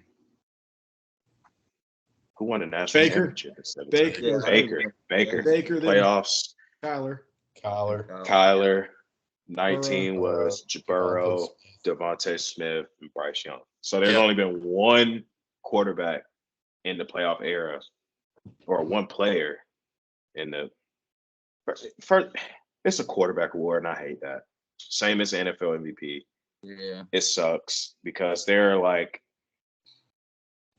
I mean, Aiden Hutchinson was special last year. Like they need to. I know we have like the Bednarik Award for like best defensive player of the year, but it doesn't get that same hype. I really feel like they need to make a new trophy to really like stand out. I think I don't know what you do. I don't know what you do. I don't know. I don't think there is anything you can do. Mm-mm. I mean, Yeah. I think you're right. I think it's starting to become either Just the best quarterback on the best team. best quarterback on the best team or best offensive player on the best team. It's almost it's kind of getting similar to the NBA. You're getting whoever the best team is that year, the most exciting team, best players winning it. Should they? Probably not. But I think there's nobody since Lamar Jackson and Joe Burrow. I mean, who has really stood out as the Heisman? I mean, we couldn't even remember who won it in 2017. You know what I'm saying? So it's just. I think Baker had a good story because of his walk-on career. But like, I mean, I don't like Baker Mayfield, so it's like, I'll give him his props though. But yeah, it's just like that special, the story, or just like, like when RG3 won the Heisman, bro, everybody loved RG3. When Manziel won the Heisman, everybody loved Manziel except for Alabama. Yeah. It's like, I mean, when Mark Ingram won, everybody loved Mark Ingram. Yeah. And you knew exactly who ran with them. RG3, you had Andrew Luck. I mean, when Sam Bradford won it, everybody knew Colt McCoy. Who's Colt McCoy now? But you knew the story. Yeah. So it's getting to be, one of those things. But let's switch gears, fellas. Let's go to the big time NFL. All right. NFL. Let's go mid-season awards. So we're gonna go MVP. We're gonna go with the big dog first. We're gonna go MVP. MVP. Yep. Right now, I either gotta say Patrick Mahomes or Jalen Hurts. Yep. I feel like that should be the answer too. I mean, Patrick Mahomes lost his number one target, and is still just lighting up defenses. And Jalen Hurts, undefeated with the Eagles right now. AJ Brown and Jalen Hurts are building that elite connection that is just like you throw it up. Those memes, F it, AJ Brown down there somewhere. That's literally Jalen Hurts and AJ Brown right now. That's what they're building towards, and I think they've got something special going on in Philadelphia. I agree. Yeah, I agree, Coach. But give me Jalen Hurts as well for the MVP. Yeah. I mean, just for his passing stats, I mean, he got 2,042 passing yards, which is 10th, 12 total touchdowns, passing touchdowns, 11th, only throwing 2 interceptions. That's not even counting in his rushing stats. So, I mean, if you don't count in his rushing stats, he's already top 10 quarterback in the NFL. And then you add in I don't have his rushing stats in front of me.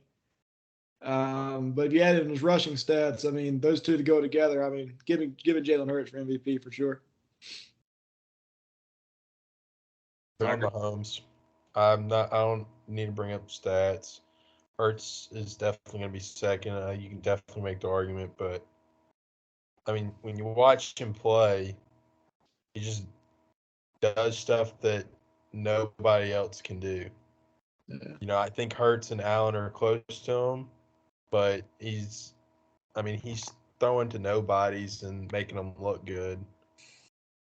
I mean, now Andy Reid's a great coach and all this and that, so I might attribute to his success, but Mahomes is just Mahomes. I mean, there's nothing else I can say about it. Yeah, no, I agree with y'all. I know a lot of people are going to say Josh Allen, maybe some on this podcast, I'm not sure. But Josh Allen is 0-2 in his division.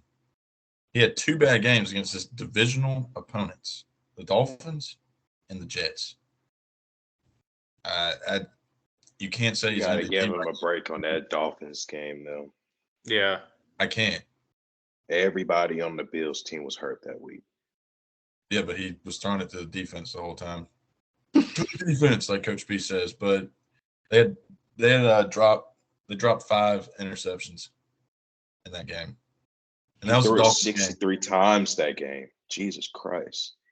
But No interceptions. if I gotta go 2 right touchdowns. now, it's Hurts and Mahomes. I can't put Josh Allen. You can't be 0-2 in your division and starting off and expect to be an MVP front runner. So, Devo, you can go. I got a hot take. Okay. Ooh. I've got Hurts. But everybody's saying weak schedule. They're 8-0. You know what I'm saying? You gotta give the man the credibility of going out there and winning those 8 games in a row. That is not easy to do in the NFL, considering how crazy of a season we've had. You know, I think there's a little bit of a margin between him and Patrick Mahomes. They also have 2 losses. Also have a pretty strong schedule. I think, like James was saying, they're 0-2 in the division with Josh Allen. I mean, it's like here's Hurts and here's Mahomes, and then Josh Allen's a little bit farther down than Mahomes. I think Hurts is the clear front runner right now. It's not even close. Okay. This is my hot take. Me personally, what Jalen Hurts is doing is not that impressive. Okay. This is what we just got finished talking about in college. The best quarterback on the best team. Okay. Dude, they played 2 teams with a winning record. The Vikings, give them all props. They beat the Vikings. The Vikings are great. And they beat the Cowboys without Dak, who they only beat by 9 points. Okay. With Cooper Rush. They won't play another team with a winning record until December 4th against Tennessee. So the Eagles are going to be 12-0 probably going into that game. Whoop the fucking dude. He's doing what he's supposed to do. Like, they aren't playing great teams. They aren't playing great defenses. You have A.J. Brown and Devontae Smith and Miles Sanders with you along for the ride. Also with one of the best O-lines in the league. He's not really doing anything special. Me personally, I'm giving it to Josh Allen. I mean, Hold up. He's. Go ahead. I mean, he's 4th in passing yards, 2,400 yards. 2nd in touchdowns, 19. I think if the Bills and Eagles played today, I think the Bills would win. And for 2nd, honestly, no. 2nd would probably be Mahomes. 3rd, though, in my opinion, why aren't we giving Derrick Henry enough love right now? What he's doing to that Tennessee team right now, Tennessee was supposed to be hot garbage this year. They lost A.J. Brown. Tannehill sucks. Everybody knows Derrick Henry is getting the ball, right? And you know what he does? Oh, just a slight, 5 straight games with over 100 yards. Everybody knows he's getting the ball. Last week against Houston, he had 32 carries, 219 yards, 2 touchdowns. This past week against Kansas City, 17 rushes for 115 yards and 2 touchdowns. Tennessee is 5-2, 6-2. Where's the love for Derrick Henry?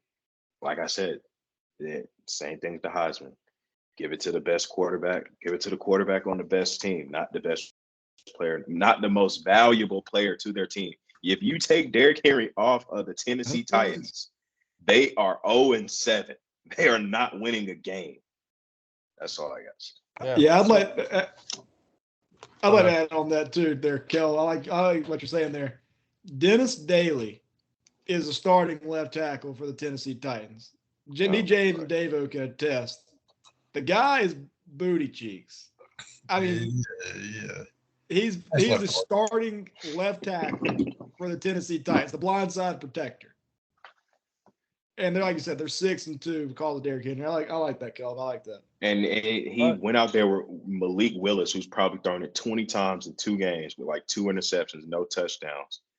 Everybody knows Derrick Henry is getting the ball, and he's still getting his yards, and he's still leading the league in rushing over Nick Chubb by, I think, 29 yards, so not too much. But and Nick Chubb averages more per carry, but I mean the Titans have no other option besides to give him the ball 30 times a game. So yeah, and I would agree with that. And I think, like you said earlier, unfortunately, MVP has turned into a quarterback position, trophy. If it weren't, I probably would have said Derrick Henry as well. But back to Josh Allen, if it came out yesterday that he's feeling some discomfort in his UCL, that's true. Yeah, I mean, if he's out, that even for a week or 2, that's gone. Oh yeah. And the average return time, I actually saw it earlier. The average return time for a UCL injury in the NFL is 4 weeks because they go immediately on the IR. 4 weeks. Mm-hmm. All right, so let's segue into offensive player of the year. So, and John, let me say one more thing. Go ahead, man. The Bills have played, I believe. Let me count this if I'm doing this correctly. 1, 2, 3, 4, 5 teams out of their 8 games with the winning record. Philly 2. That's all I gotta say. All right, so offensive player of the year. If I had to guess, who's picking Derrick Henry? I'm not. Even though I just came for Derrick Henry hard, I'm going Tyreek Hill.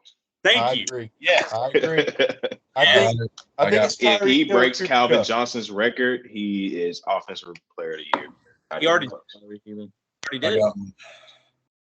No, for most receiving yards in the season. He's on pace. Yeah, he broke the record for the most through 9 games in the Super Bowl era, which, I mean, he has 1,104 and Calvin Johnson had 1,083. So he didn't and broke it by 21 yards, but still. Yeah. Would it be a cheap record, though? I know it's not his fault, but he is going to have the extra game.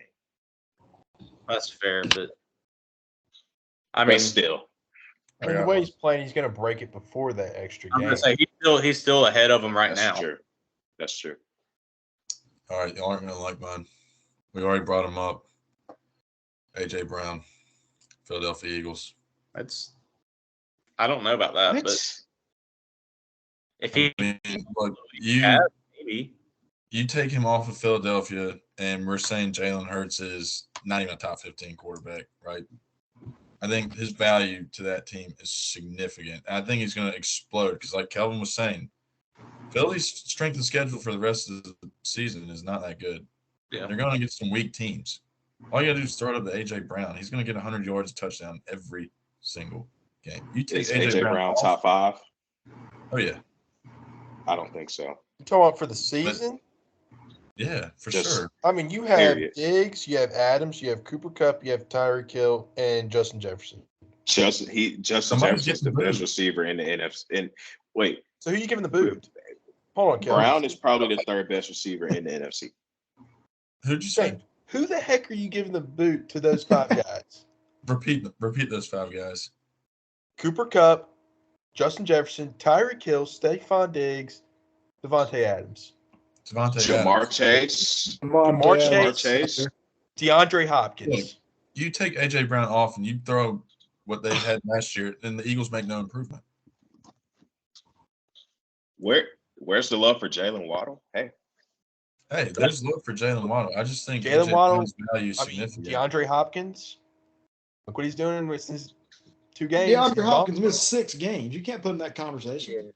He's been balling since he came back. He's been balling though. Yeah, you can't put him in 6 games and miss conversation. We're just talking. I'm talking pure talent. Like who's better? Pure. Yeah. All right, I'm not saying we're getting off track. I haven't even done much. Anyways, this is a Travis Kelce. Right, David.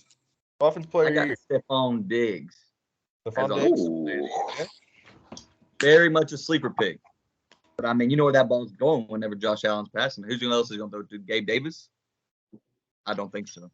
I think the Bills' success of offense has a lot to do with Stephon Diggs. Hey, sleeper And he's pick still- again. Saquon. We haven't talked about him. All about it. All about it. Kelvin, quit yawning. Overrated. All right. Brewman. Yeah, give me Tyreek Hill on this one, guys. All right. Defensive player of the year, boys. I got a hot take. Oh, I got on Barry, I think. I got I'll go because this has got to be the front runner, Micah Parsons. Yep. Facts. Yeah, I'm not saying it's no stats, no nothing. I think we know what Micah Parsons brings to that Dallas Cowboys defense. Yeah. Give me Micah freaking Parsons, the Penn State Absolutely. product. I No agree. objection. I think it will be. Micah Parsons. Duh. Like that's Yeah. all it is. Got a differential. That's what my notes too say, Coach P. That's crazy. You didn't make notes. We Could wanted a be little bit of Sauce bias in the Gardner. podcast, didn't we? What, David? We wanted a little bit of bias in the podcast, right? Yeah. Oh yeah. Oh, Oh. yeah. Pat Surtain. Give me Pat Oh Surtain. my God. I mean, David. He's Oh, a no. league David, right now. You David, can't David tell me makes a good not. point. I'm I telling mean, you, he's a top 3 corner in the league right now. You can't tell me he's not. We've yeah. had a lot of guys hurt on offense. The Broncos. I'm a Broncos fan, you know. David. Chubb just got traded. I think he's going to step it up. And he's going to really show he can stick that Broncos defense together and keep them rolling. And I think from David. that long. I'm gonna go with you here. It's probably gonna be Micah Parsons. Could be Pat Surtain. Yeah, But it could, just because of the story, just because of how well they're playing right now. If they keep it up, it's gonna be hard not to name them, just because of the bias and the recency bias and all this and that. Sauce Gardner. Sauce Gardner too. Hey, He's definitely at number Let- 2 right y'all now. want to hear some stats? I got some stats. Number on Sauce 2? Gardner. Whoa, I got whoa, some whoa. stats on Sauce Gardner. I got, Listen, Wait, he's wait, got wait, wait, 13 wait. passing Hold touchdowns right now. on, Jay. You said I got him number some 2 right. in defensive player of the year? I got him defensive rookie of the year. Oh, for Yeah, sure. that's- Fine. I think everybody agrees on that. I don't think we really need to talk about Let's- that. But let's wait, just- where is the love for it? I know this may be another homer pick, but I don't think it's really a homer. Matthew Judon. Yeah, no, he's Leading the league in sacks, 11 and a half. 36 tackles. Like, let's show some love. I mean, hey, more sacks than Micah Parsons. Yeah. That's all I got to say. And more tackles. Yep. Maybe on a same level defense or maybe better. I mean, we'll see. Coach of the year. No, Ryan. I said Michael Parsons. You want to hear some Sauce Gardner stats? Oh, yeah. Just receivers get covered lost by in Sauce sauce. this year. Amari Cooper, Jamar Chase, T. Higgins, Deontay Johnson, George Pickens, Tyreek Hill, Jalen Waddle, Cortland Sutton, Jerry Jeudy, Stephon Diggs, Gabe Davis. Total catches versus man coverage, 4 for 28. Golly. God. 13 passing plays, and he's in the league. I mean, he could be top 5 for a Defensive Player of the Year award. He's a rookie Yes, I'm corner. trying to say. I agree with that statement. Dang. Coach of the year? Yeah, let's go to Coach of the Year. I'll start it off. When you come off the Sean McVay coaching tree, you just win a Super Bowl. You go to the Vikings. Not really too sure what you're going to do with the Vikings. You have one of the best offenses in the country, the league, whatever you want to say, all of the world. But you have one of the worst defenses of all time. I mean, the guys on that defense are atrocious. But you have one loss to the season. I mean, give me Kevin O'Connell. Go Rams, baby. No, I agree. Kevin O'Connell. Got Brian DeBull. I got one that it's gonna be really controversial. And I'm not saying it will happen, but I'm saying the way his team is playing, it could. Pete Carroll. Yeah. Mhm. I can see it. People expected the Seahawks to be last in the NFC West. And look at where they're at. They're the best team in the West right now. Yeah. 49ers, okay, they might make a push and become it because of Christian McCaffrey. But right now, after that Falcons game, rise up. Yeah. whole different level. And I just think Pete Carroll could be coach of the year.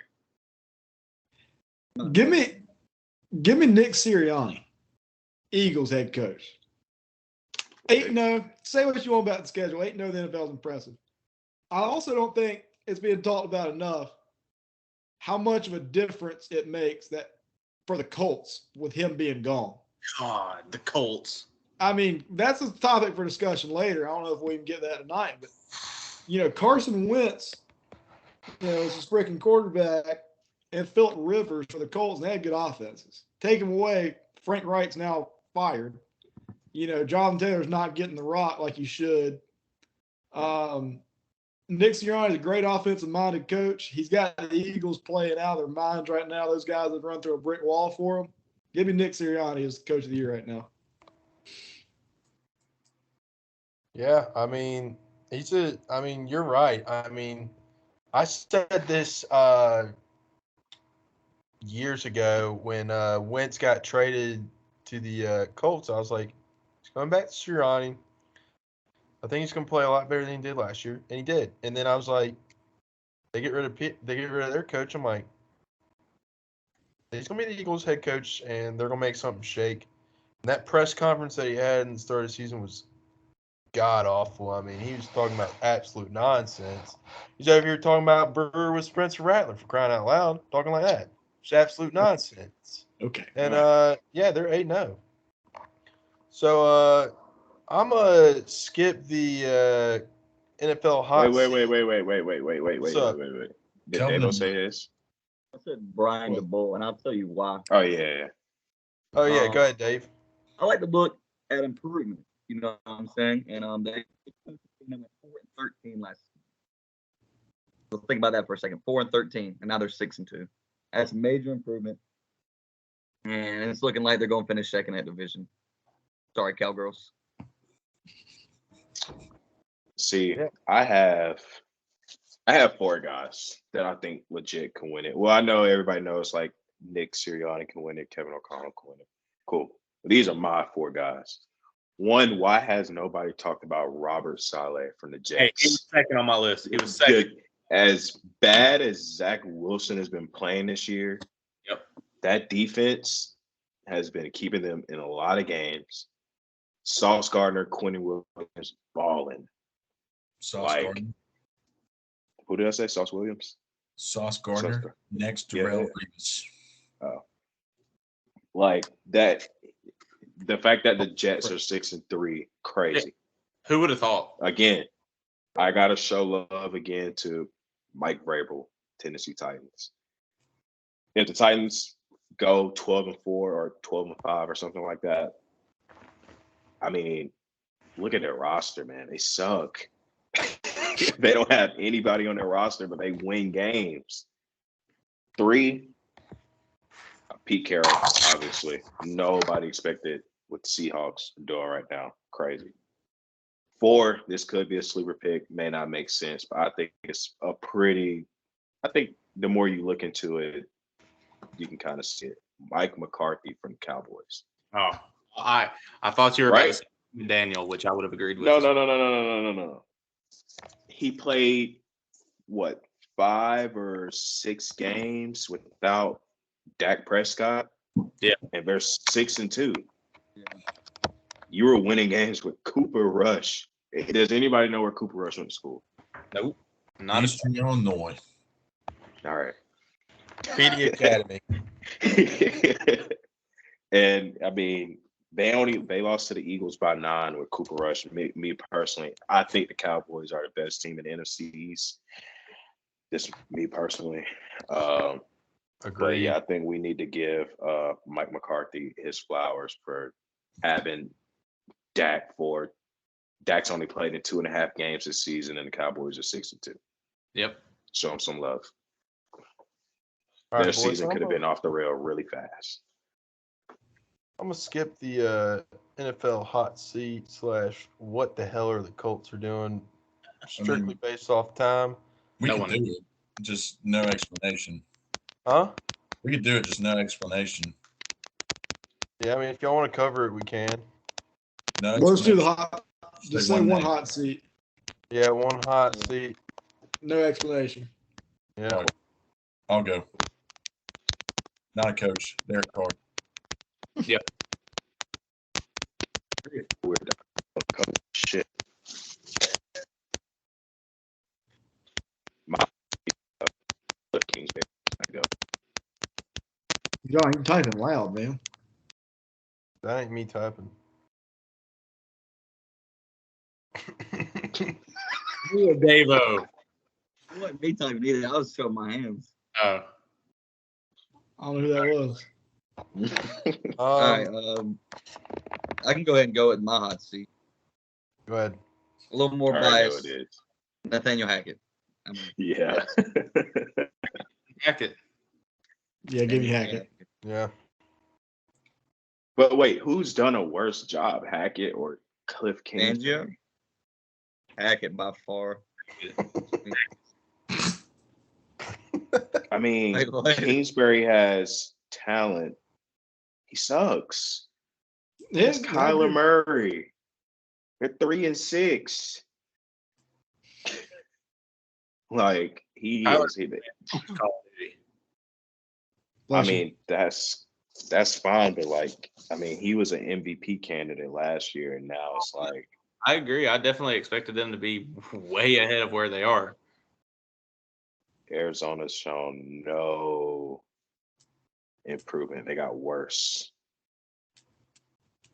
Yeah, just I don't know. But the Broncos got Russell Wilson, paid him out the freaking butt, and just nothing to show. Nothing to show for it. Hey, way to keep it I family think friendly. Huh? And I think the Commanders will probably move on from Ron Rivera too. Yeah.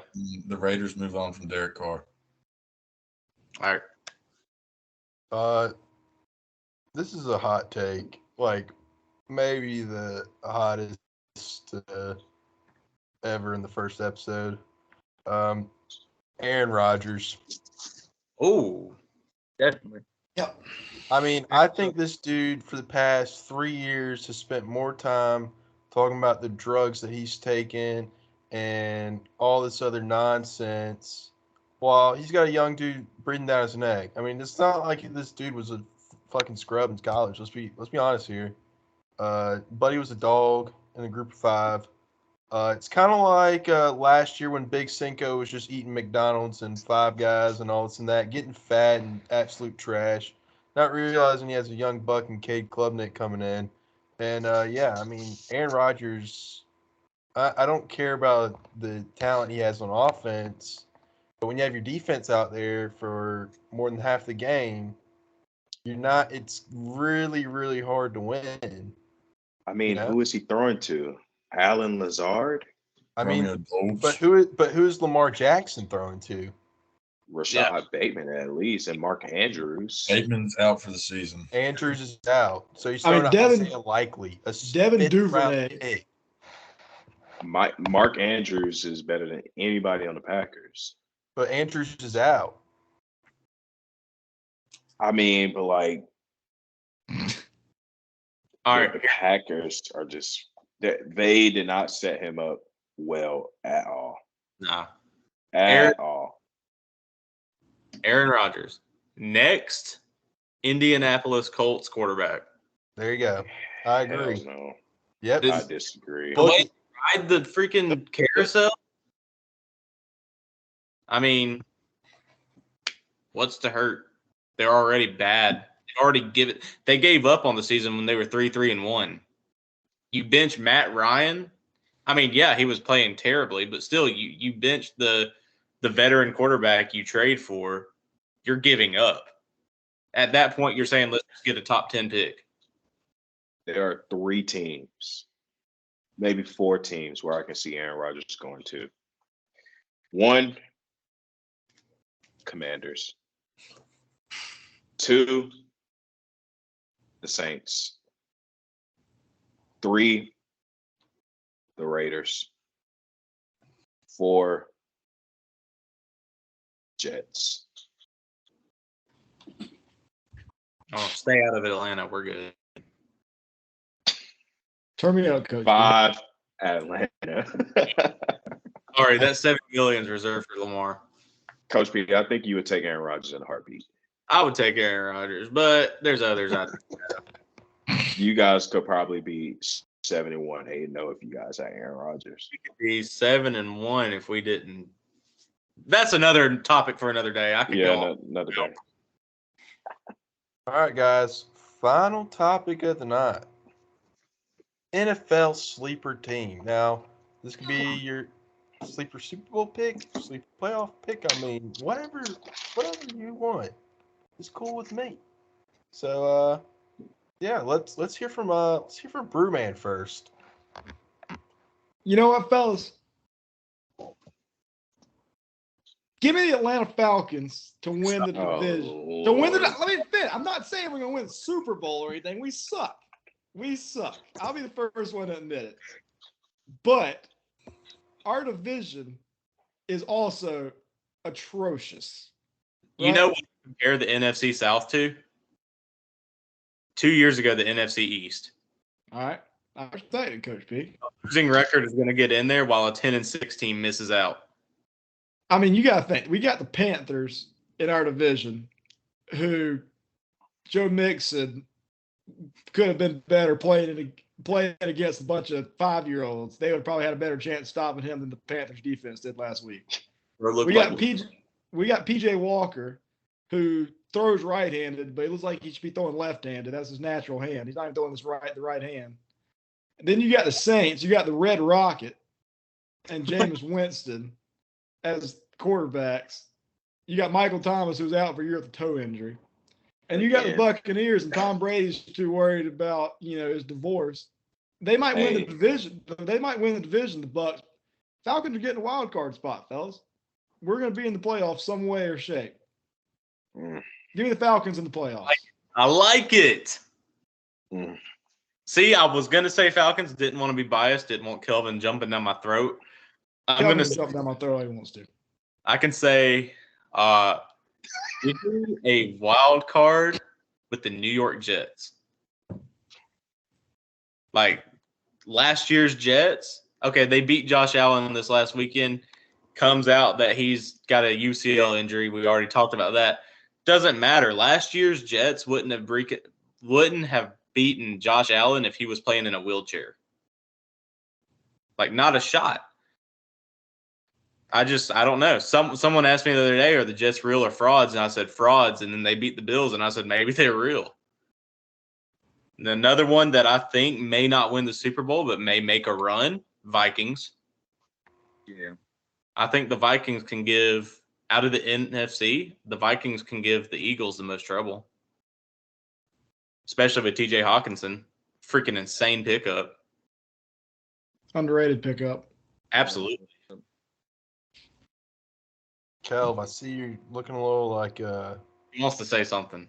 upset or like your cat just died or something like that, but let's hear from you. My underrated team, I have two. One, I'm going to Dallas Cowboys. I think, like I said, I think they're better than Philly. I think it'll probably be them and the Vikings in the NFC Championship game. Don't let them add Odell Beckham. If they add Odell, give Dak another weapon. Tony Pollard is the guy. Please do not play Zeke. Absolutely. Give Pollard all the carries. He's a dog. They just ride that offensive line, that defense. Dude, Dallas is set. They just have to get over the Dallas curse. And two, oh man, no, a lot of people not gonna like this pick. I'm going with the Tampa Bay Buccaneers. Bless it. Let me explain myself. The divorce is over. No, it He's ain't. turned. He's found the leaf has been turned. He can focus on football now. Giselle can have the kids. His focus is on strictly football. And they just needed that win to feel good about themselves again and know they can do it. Who's he throwing to? They're about, don't matter. It's Tom Brady. He can throw to anybody. He can I throw to got two. anybody. I got two numbers for you. Okay. 4, 5. Put them together, 45. He's 45 years old, man. That's okay. But Give me a I'm Grady gonna Jarrett take- that's not called roughing the passer when it's not. But listen, Other topic. listen to their schedule and tell me they can win almost every single one of these games. Seattle, Cleveland, New Orleans, San Francisco, Cincinnati, Arizona, Carolina, Atlanta. They're in every single one of those games. If Tampa Bay won all those games, I would not be surprised because I know they can do it. They just had to get that win. They just had to get that win. I'm going Tampa Bay. Question. All right. So Tampa Bay versus Saints. Is that in New Orleans or Tampa? It's in Tampa Bay. Okay, I'll give you that. Cincinnati, home or away? In Tampa Bay. All right. So I still think Cincinnati just gives them a hard time. I just do. I think Cincinnati hasn't No, played. I can agree with that. I was going to say until Sunday, well, I guess the last 2 weeks, but up until the last 2 weeks, I don't think Cincinnati had played up to their potential, especially not until this week. Joe Mixon is looking incredible. I'm not going to say If you told me at home, I don't know. It's a different environment this year. I think maybe because everyone knows it could be the last season Brady plays, not that it is, but it could be. We've got to beat him at least one time in his freaking career, please. But my thing is, if Tampa Bay won all those games, like, would you be surprised? Would you be surprised if Tampa Bay beat Cincinnati? I wouldn't be. Would I be surprised if Tampa Bay beat Seattle and London? No. Tampa Bay can win every single game left on their schedule. Their hardest game is probably Cincinnati or Seattle. Probably Seattle. But maybe San Francisco at San Fran.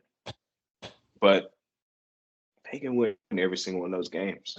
I'm going Tampa Bay. Well, Dallas is my number one pick, but 2 is Tampa Bay. First round exits. Hey, that's fine. They made the playoffs. Davo, let's hear from you, brother. The Seattle Seahawks coming out of the NFC to the Super Bowl. Geno is a top 10 quarterback right now. Oh, Jesus Christ, that's high. I know it's steaming hot. Kenneth Walker's my offensive rookie of the year. I'm gonna let y'all know that now. Tyler Lockett, come on. Yeah. That's the Seahawks. too. They've only been, I'd say the Seahawks have had 2 high-scoring games in my eyes. Other than that, they've been close. The defense is playing pretty solid. They're just a consistent team that I think won't make many mistakes. And I think for that reason, they'll come out the NFC. Word. Heard that, David. All right, man. I think Seattle's going to fizz out eventually. Me personally. I think they're just riding on that high that nobody respects them and nobody goes into the game thinking they're actually going to lose to Seattle.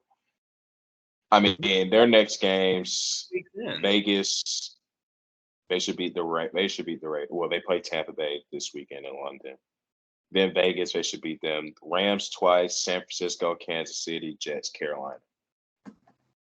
Sounds like pretty Those some tough games besides Carolina. Schedule. Tough schedule. NFC West has not been looking too dominant like everybody thought they were. No. I agree with you. 100%. Same with the AFC West. I agree with you. James, Cowboys to the Super Bowl. All right, I got 2. Well, maybe 3. I like what Kelvin said about the Cowboys. If you gotta get CeeDee Lamb the ball, Sure. right? This is becoming a catastrophe for the Cowboys offense. Your number 1 weapon, and he can't even sniff a target. Dak's got to find him. Kellen Moore's got to find him. Like you got to find him. But I think I like the Niners a little bit more. I think you can't count out Kyle Shanahan. He wins and wins and wins a little bit more. Debo doesn't have that usage rate anymore with McCaffrey, which is going to make that offense even more explosive because Debo's a little out of shape. Let's be honest, just a little bit. But my real pick, bias, as hell. Chargers. They're getting healthy. They're getting healthy. And Mike Will and Keenan Allen come back. I mean, the world's going to set on fire. Justin Herbert's not going to be thrown to Hardy's employees every other week now. He's going to have Mike Williams and Keenan Allen. If both of them played Sunday, they would have beaten the Falcons by 25. Yeah, exactly. Joey Bosa could be coming back this week. That's going to help Khalil Mack even more. Yeah. Khalil Mack doubled. He had a sick fumble. I don't want to talk about that. That hurt. But they're getting healthy at the right time. They're going to catch their stride. I'm not saying they're going to win the division, but, I mean, they're going to make some noise later in the season. So I would look out for that. I want to be biased. Obviously, want to go with my Rams. Not our year. Let's just be honest. But you heard it here first. Miami Dolphins are going to the Super Bowl. No objection. No, I mean, I don't think so either. I mean, I can see it. I don't see how you can guard Jalen Waddle and you can't do it. Gasecki, he's a slept on tight end, man. I mean, yeah. The one thing that can hold the Dolphins back is they need to get better on defense. If they can get better on defense, I mean, you can't let Justin Fields do what he did. Oh no, weekend. Thanks. But they're not going to play a quarterback like Fields. That's true. Again. But they're also giving up like play Lamar. Oh yeah, they might play Lamar, but the way the Ravens play in the playoffs, doubt they'll face them. Defense gets better, and you keep Tua healthy, and I can see them making a run. They already beat Baltimore. Yeah, Lamar did only run it 9 times for 119 yards and 1 touchdown. Jeez. Yeah, so. But Tua also threw 6 touchdowns that game. Yeah, so. Well, folks, appreciate y'all listening to the first episode of Hot Takes and Pump Fakes with me and the guys, Davo Quavo, Kelvin, Brewman Ryan Brewer, Coach P, Evan Pruett, and James Garey. That's it, folks. Tune in next time. See ya.